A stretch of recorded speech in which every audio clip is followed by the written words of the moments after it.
नमस्कार. तर अशोक मामा या मालिकेच्या आजच्या भागात आपण पाहणार आहोत की अशोक मामा ईशानला खाली मुले खेळत असतात तिथे घेऊन येतात. आता ईशान घाबरत म्हणतो की आजोबा नको. संयमीताई होती ना तेव्हा पण त्यांनी तिला हेच सांगितलं होतं. वरवर चांगले वागले आणि नंतर त्रास दिला. पण अशोक मामा त्याचं काहीही न ऐकता त्याला घेऊन जातात आणि मुलांना विचारतात की काय मुलांनो, क्रिकेट खेळताय ना? आता क्रिकेट हा चांगला खेळ आहे, सगळ्यांनी मिळून खेळण्याचा खेळ आहे. आणि विचारतात की सगळे मिळून खेळताय ना तुम्ही? तेव्हा मुले हो म्हणून सांगतात. अशोक मामा म्हणतात की हा का खेळत नाही? पण मुले सांगतात की अहो त्याला क्रिकेट येत नाही. अशोक मामा म्हणतात की असं झालं आहे होय. आणि विचारतात की तुम्हाला फुटबॉल येतं का खेळायला? तेव्हा मुले नाही म्हणून सांगतात. आता अशोक मामा म्हणतात की काय मजा आहे बघा ना, म्हणजे तुम्हाला फुटबॉल खेळता येत नाही आणि याला क्रिकेट खेळता येत नाही.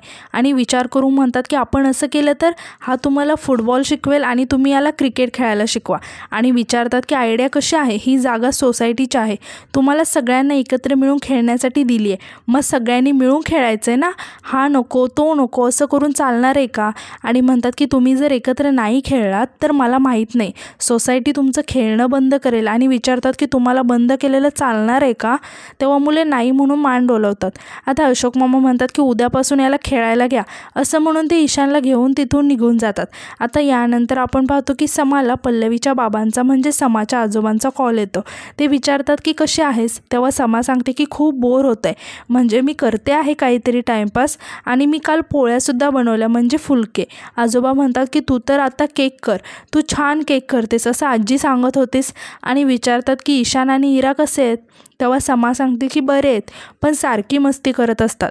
तेव्हाच तिथे इरा येते आणि समाच्या हातातून मोबाईल घेते आणि म्हणते की आजोबा हिचं काही ऐकू नका, मी काहीही तोडलं नाही, हिचे इयरफोन्स वगैरे ईशाने तोडले आहेत. आजोबा म्हणतात की अगं इरा, ती असं काही सांगत नव्हती. समा म्हणते की मॅड, मी काही चुगली करत नव्हते. तेव्हा इरा रागाने फोन समाला देते. आता आजोबा विचारतात की समा, तुझे इयरफोन्स तुटले आहेत का? नवीन घ्यायचे आहेत का? आणि विचारतात की पैसे आहेत का मी पाठवू? तेव्हा समा थोडीशी शांत होते आणि म्हणते की हो आजोबा, आहेत पैसे. तितक्यात तिथे फुलराणी येते. आता समा आजोबांना म्हणते की आजोबा मी तुम्हाला नंतर फोन करते असं म्हणून ती फोन कट करते. फुलराणी म्हणते की कामं झाली आहेत माझी, मामा आले की मी निघते. तेव्हा समा म्हणते की तू गेलीस तरी चालेल. फुलराणी म्हणते की अगं पण तुम्ही दोघीच कशा घरात? मामा आले की मी निघते. समा म्हणते की आम्ही करू मॅनेज. तेव्हाच फुलराणी तिथून जायला लागते. आता समा तिला आवाज देत थांबवते आणि म्हणते की तितक्यात डोरबेल वाजतो. फुलराणी दरवाजा उघडते, अशोक मामा आलेले असतात. आता अशोक मामा फुलराणीला म्हणतात की हे काय चाललीस तू? आता फुलराणी म्हणते की कामं झाली होती ना मग निघाले. आता अशोक मामा म्हणतात की पण मी येईपर्यंत थांबणार होतीस ना तू? फुलराणी म्हणते की मी म्हणलं तुम्ही खालीच आहात ना, आता जाता जाता सांगितलं असतं आणि मग गेले असते. अशोक मामा विचारतात की कामं झाली का? आणि विचारतात की काय झालं आहे का? तेव्हा फुलराणी म्हणते की कुठे काय? अशोक मामा म्हणतात की एरवी एक प्रश्न विचारल्यावर 3 तासाच्या फिल्मसारखी पटापटा बोलत असतेस आणि आता फक्त हा करते, काय झालं काय? तेव्हा फुलराणी म्हणते की काही नाही, मी जाते आता, उद्या टाईमवर येते असं म्हणून ती तिथून निघून जायला लागते. अशोक मामा म्हणतात की काय बाई आहे ही, एरवी तर एवढं बोलत असते आणि आज एक शब्द बोलायला तिला काही पैसे पडतात का? इरासुद्धा शांतच उभी असते. आता अशोक मामा इराजवळ येतात आणि तिला विचारतात की काय झालं आहे? तेव्हा समा म्हणते की मी सांगते काय झालं ते. आता यानंतर आपण पाहतो की समा अशोक मामांना ती फुलराणीला काय बोलली ते सर्व सांगते. अशोक मामा म्हणतात की तू फुलराणीला बोललीस की हे घर तुझं नाही आहे, तू फक्त या घरात काम करते, त्यामुळे तिला वाईट वाटलं आणि तिने काही न बोलता गुपचूप ऐकून घेतलं. समा म्हणते की हो, माऊलासुद्धा वाईट वाटलं, तिने माऊचा इन्सल्ट केला ना? अशोक मामा म्हणतात की ठरवून केला. समा म्हणते की कोणाला माहीत, केलाही असेल, तुम्हाला माऊचं पटत नाही म्हणूनही केला असेल तिने. अशोक मामा म्हणतात की म्हणून तूही केलास? समा विचारते की पण ती अशी का बोलते? अशोक मामा विचारतात की तुमच्याशीही असंच बोलते? समा म्हणते की आमच्याशी नाही बोलत, उगाच एक्स्ट्रा बोलते, असं वागते जसं घरातलं सगळं तिच्यावरतीच चालतं आणि तिचंच सगळे डिसिजन घेते, तिलाच जास्त इम्पॉर्टन्स आहे. अशोक मामा म्हणतात की सगळा नसेल पण खूप आहे, तुला माहिती आहे का? तेव्हा समा रागाने म्हणते की हो माहिती आहे, पण म्हणून माऊचा इन्सल्ट करायचं असं नाही आहे. अशोक मामा म्हणतात की तिचं काय चुकलं आहे हे मला कळलं आहे, पण त्यामुळे तुझी चूक कमी होत नाही आहे. फुलराणीचे महत्त्व या घरासाठी काय आहे हे तुला सांगूनसुद्धा कळणार नाही, कारण तो अनुभव तू कधी घेतलेलाच नाही आहे. तुम्ही कोणीही नव्हता तेव्हा फुलराणी होती या घरासाठी.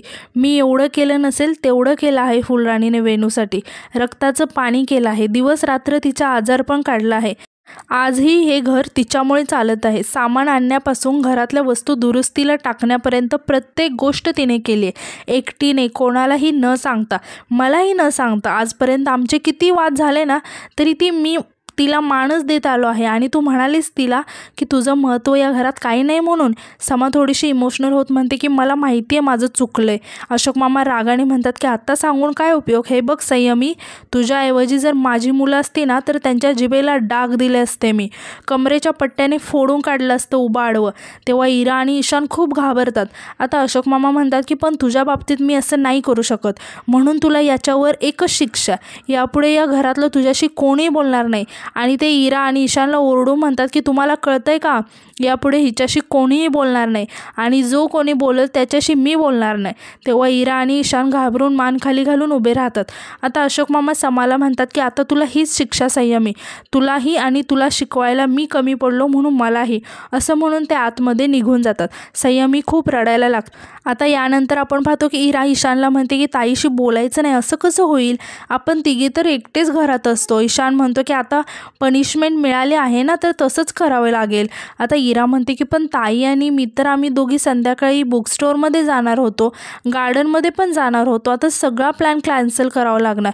ईशान म्हणतो की नाही प्लॅन कॅन्सल होणार, फक्त 10-15 मिनटं नको बोलू ताईशी, बाकी काही नाही होणार, आणि नाहीतर तू तिच्यासोबत जा आणि साईन लँग्वेजमध्ये बोल. इरा म्हणते की नाही, ती चिटिंग आहे, मला आजोबांशी चिटिंग करायची नाही. ईशान म्हणतो की इरा कधी कधी चिटिंग चालते. इरा म्हणते की आजोबांना तुझं नाव सांगू का. ईशान वैतागून म्हणतो की बाई तुला नक्की काय हवं आहे, ताईशी बोलायचं नाही का.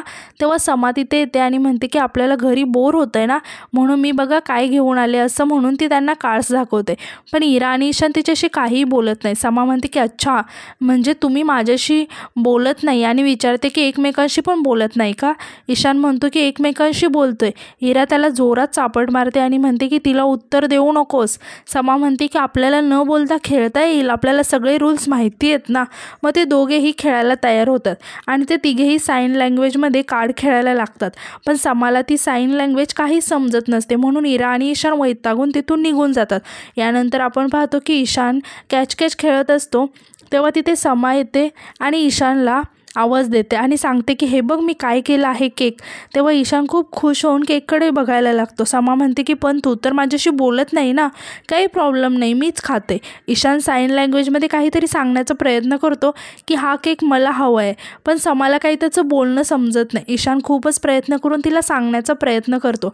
समा म्हणते की पण त्यासाठी तुला माझ्याशी बोलावं लागेल, आणि नसेल बोलायचं तर काय प्रॉब्लेम नाही, मी केक आतमध्ये ठेवून येते, असं म्हणून ती आतमध्ये जायला लागते. तेव्हा ईशान ओरडून म्हणतो की अगं मला तू आवडतेस, मी तुझ्याच टीममधला आहे ना, मगाशी ते आजोबा बोलले ना, ते काहीही बोलले, ते काहीही सांगत असतात, पण तू मला प्लीज हा केक दे ना. मी त्यांना आता अशोक बोलणार, आजोबा नाही बोलणार त्यांना. समा म्हणते की केकसाठी किती खोटं ना.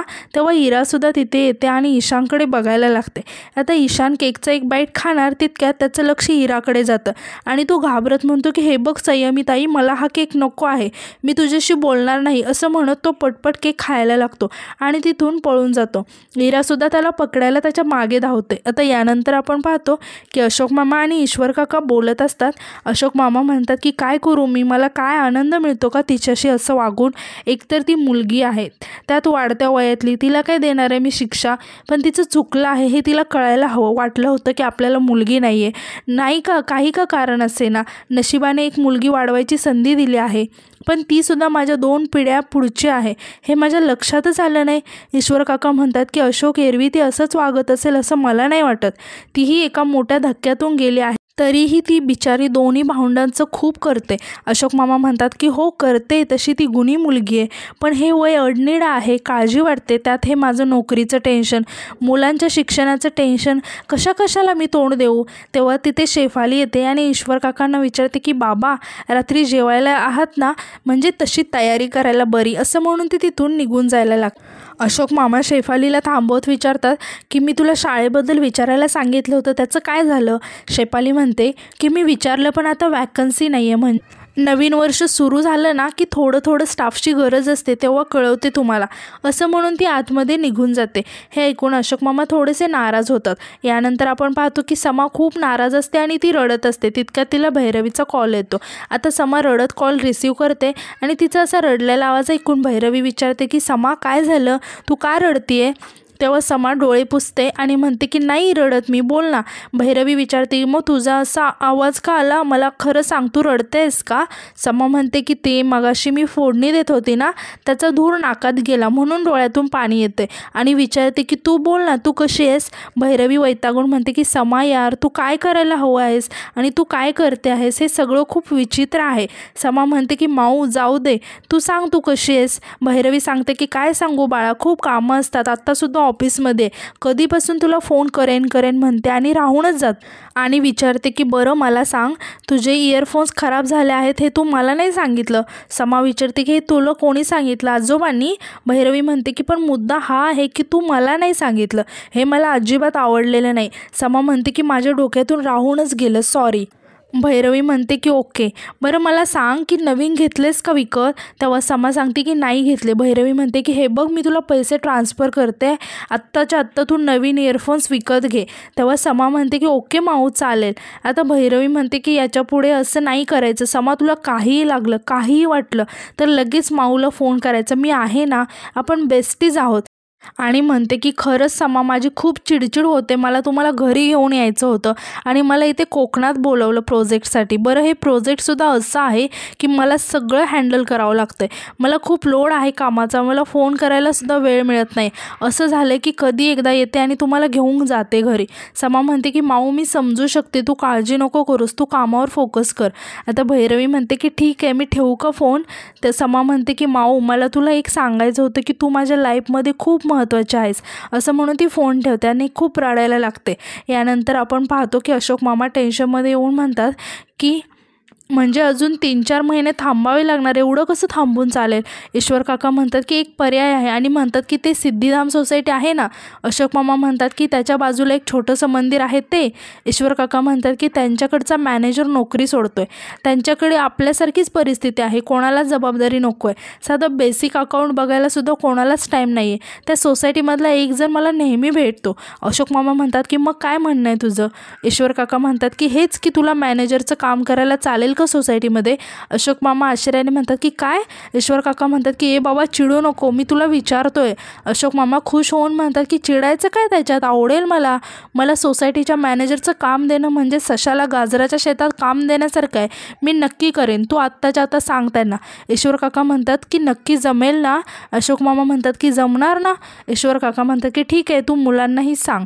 आता अशोक मामा म्हणतात की त्यांना कशाला सांगायचं आहे, जवळच्या जवळ तर आहे, इथल्या इथे जाऊन येईल मी. यावर ईश्वर काका म्हणतात की इथल्या इथे जाऊन येईन नाही, दिवसभर जाऊ लागणार आहे, फुल टाईम जॉब आहे, त्यामुळे तू पूर्ण दिवस बाहेर राहणार आहेस आणि हे बघ, अख्खा दिवस बाहेर राहायचं असेल तर मुलांना सांगावंच लागेल आणि हे त्यांच्यापासून लपवून ठेवून नाही चालणार. तेव्हा अशोक मामा खूपच टेन्शनमध्ये येतात आणि आजचा भाग इथे संपतो. धन्यवाद.